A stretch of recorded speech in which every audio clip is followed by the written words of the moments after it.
Welcome back to the Future Show. Now let's bring in Logan Gilland, analyst at Jewel Financial. Logan, thanks so much for joining the show. Thanks so much for having me.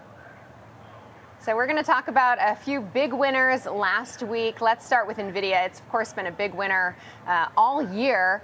It was up about 9% last week. Could take a little bit of a breather today. If you take a look in pre-market, it's actually back above the unchanged line, but only up about 0.5%, which is not all that impressive for a name like Nvidia. So I was taking a look at the notes, and we, of course, have a couple weeks before earnings, or about a week or so. And you're leery on Nvidia heading into that report. Tell us why. Yeah, I am. I mean, I think the valuation is really the number one thing when you look at Nvidia and the great run it's had. I mean, it's been spectacular, but I think it could be time for a breather. And then obviously you get the election results. That's going to move the stock higher. Deregulation potential in the future obviously helps that. And then the potential of future investment into AI, which has been their staple and why they've done so well over the last 2 years or so. So, I mean, I see this company still being in the conversation, still being in the game, but I do think as we're coming into earnings seasons for them, I think investors are looking for chinks in the armor. They've been basically perfect on some of these recent earnings reports, but still the stock has moved lower, especially after the last one. So I think we could see some weakness in the stock, similar to how we saw Meta and Microsoft, who had two really good earnings reports this year, or this last quarter, but then the stock moved lower just based on the small nitpicky things that investors were looking for. With these valuations, I think you could see that in a name like Nvidia. I think investors are they're wanting to see this consistency that they have had, but they're also looking for some weaker points with the valuation so high in the amazing run that Nvidia's had. Okay, so just to clarify, Nvidia reports on the 20th, so could be a little price to perfection, if I understand you correctly. So even if it does post some impressive numbers, might not see a positive stock reaction. I guess my question then is, would you be a buyer on any negativity or sell-off that we see around earnings, or how much of a pullback would you need to see for Nvidia to look attractive again? Yeah, I think it'd have to be significant in this name. I mean, again, you've had just an unbelievable run. I don't think we've ever seen a stock make a run like Nvidia has over the last couple of years. So I think it would have to be pretty significant. It's not one that we're jumping into right now. We're more on the downstream of AI, looking at what names could potentially benefit from now all the investment that they've put into AI. I think Meta being one of them, what they ultimately do with this AI space. But Nvidia is one we want to see some significant pullback to a degree.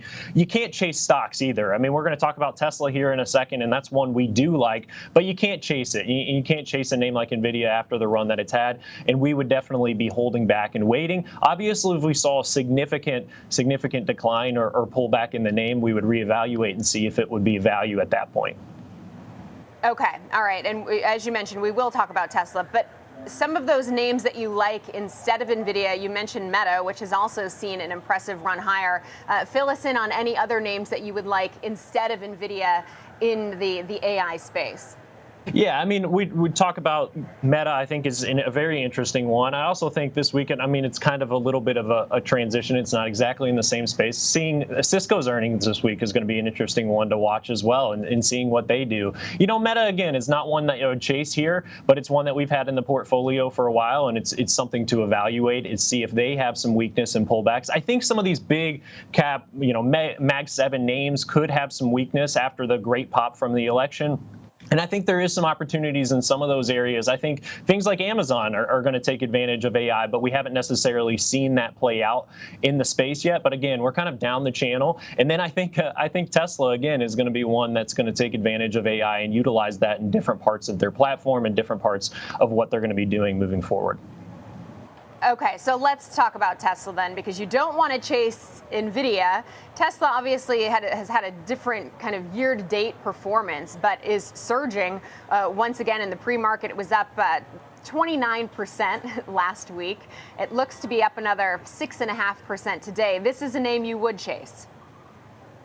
I wouldn't chase it necessarily. I never chasing the stock, but this is a name that we've been in for a very long time. So we have really enjoyed Tesla.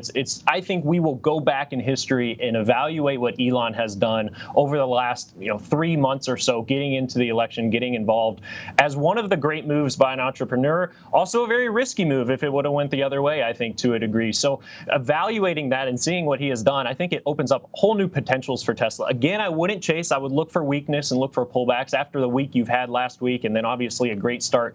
What it's looking like to be this week for Tesla, it could move higher, but there could be opportunities in the future. I think what Elon did, he might have opened up a whole new demographic for Teslas, for people that would never really buy an EV. They were focused on ICE vehicles, but now with him getting involved in the political game, I think it's opened up that whole new demographic. It also obviously gives him a line into potential, part of the administration and having some control and outlook on what regulations look like in the future. I really do think it sets up well for Tesla.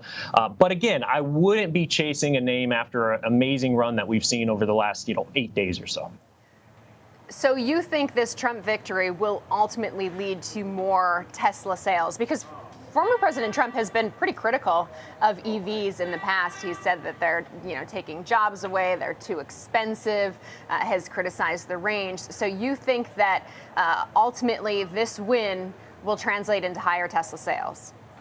I do. I mean, we're hearing it from our clients. Clients before that would look at a Tesla and be like, "Oh no, that's that's maybe even the left-hand side of things that we're not ever looking at an EV vehicle." Are now talking about it. They're talking about Teslas. They're talking about Elon. They're talking about, "Hey, you tell me a little bit more about this kind of vehicle and what it means for the future." I do think that it leads to more sales. We're probably not going to see that right away, obviously, because the numbers are going to take a while to play out. It's going to take a while for those people to get involved and interested in the Tesla space. But I do think in the long term, we see people get involved in Teslas that maybe never were before this election, before knowing Elon, that had that great support for President Trump and what that outlook looks like in the future. So I do think there's a big opportunity and a whole new demographic that opens up for Teslas in the future because of entering that space, entering that race, and really, rolling the dice a little bit whenever he jumped in.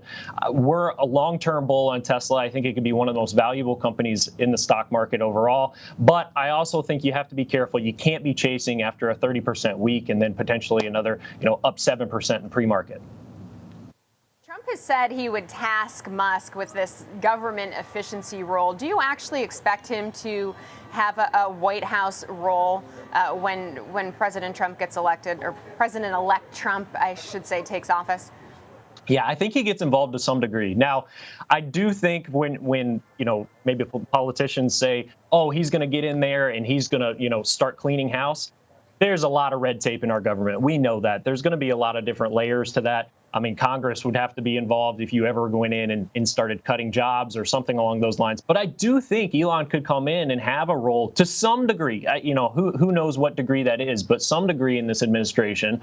And I think there's efficiencies that could be made. He obviously made significant efficiencies and changes as soon as he got into Twitter, now X. And I think he could try to take some similar approach. But again, there's going to be a lot of red tape. There's not like he can just come in and fire 75% or whatever he did whenever he joined Twitter. So he's going to have to be a little bit more strategic, but I do think he's going to have some kind of role in the administration, even if that is just kind of like a sounding board for President Donald Trump to touch base with. But I do think he's going to have some role in the administration moving forward. Yeah, it seems like he already has that role. But here's the thing. Remember when Elon Musk purchased Twitter, Tesla shares were under a lot of pressure because investors didn't want him focusing his attention elsewhere. What has changed now? I mean, he has so many companies, he has his hands in all of them. Couldn't that potentially take away from his, main goal or main role of being CEO of Tesla? It's unbelievable. I don't know how the guy does so many things in a single day. It really is unbelievable. And I think he does hire really good people to run these companies. I think the difference between the immediate reaction to him going into Twitter and the immediate reaction of him being on board with this campaign and then the election results is that people can see a direct, straight story that makes a lot of sense for why Tesla would move higher after this election. Why? Okay, you have a whole new demographic, again, kind of what I was saying, of people that maybe were on the right-wing side of things that were not interested in EV space at all, maybe had that feeling of, hey, combustible engines or gasoline cars are what we're going to drive forever, but now are starting to look at it and being a little bit more interested in it. Also, you have deregulation potential across the board, and I think that deregulation has moved tons of stocks in the stock market higher, but also Tesla as well because of the potential of future innovations, future investment in the company that could really benefit Tesla and some of these other names out there. But I do think there's opportunity. I think this is a company that's going to move higher, probably potentially for a little while. But I think there is going to be volatility because you're going to have different earnings numbers that come out. You're going to have delivery numbers that we always get from Tesla that are still not going to reflect some of these movements that the price has had. But I think the price action is forecast for what's going to happen with the stock. Yeah, and a higher bar now that after this impressive run higher. So, Logan, I'm getting the wrap signal, so I have to make this quick. But just in terms of what pushes this market potentially higher from here, do you expect it to continue to be mega cap tech, or we're starting to see outperformance in the Russell? What is it that ultimately leads stocks higher? Yeah, I know it's not the version of what we're talking about here, but I do think small caps have an opportunity. So I do think that small caps have some rotation and movement. I think the big cap tech takes a break for a little bit and just takes a little bit of a reset or a pause because it's been so great, because it's had such a run. So I do think that pause, and I think the small caps could be the area that could be interesting for the next couple of months into the close of the year. All right, certainly looks like it could be the case today. Logan Gilland, analyst at Jewel Financial, thank you so much. Really appreciate your insights and for you kicking off the week with us. Thank you. Thank you so much.